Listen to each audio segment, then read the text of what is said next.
Bonsoir, bienvenue à ce flash d'information sur Dunia TV. L'essentiel de l'actualité ce mercredi 28 octobre. La CEI vient de rendre fin son verdict. Après 72 heures de délibération, la commission électorale indépendante a annoncé dans la nuit du mardi 27 octobre les résultats du scrutin présidentiel donnant victoire au candidat, le président sortant Alassane Ouattara, à 83,66% des suffrages exprimés. Il dévance ainsi ses opposants tels Pascal Affi-N'Guessan, président du Front populaire ivoirien et chef de file de l'opposition. Les Ivoiriens ont donc renouvelé leur confiance à Alassane Ouattara pour un nouveau quinquennat. Le candidat indépendant Kouadio Konan-Bertin dit qu'Akabe a animé une conférence de presse avant la proclamation des résultats par la commission électorale indépendante. Il a, au cours de sa déclaration, rendu un hommage aux Ivoiriens qui ont pris part au scrutin. Kouadio Konan-Bertin a aussi adressé ses félicitations au président Alassane Ouattara qui a obtenu la majorité des suffrages. En toute humilité, je m'excuse auprès de cela. Ma culture et mon éducation m'obligent à un strict respect de l'être humain. J'ai pu être donc incompris, mais j'ai foi qu'un jour, les générations à venir comprendront le sens de mon combat.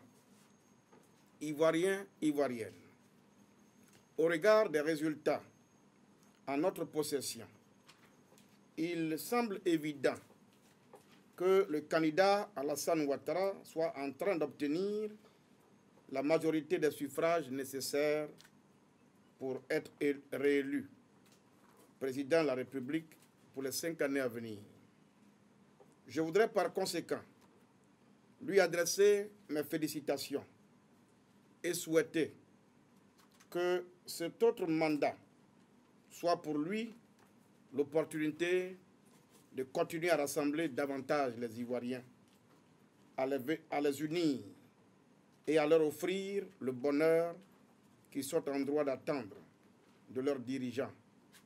Que Dieu l'aide dans cette mission. L'Union africaine fait le bilan de sa mission d'observation.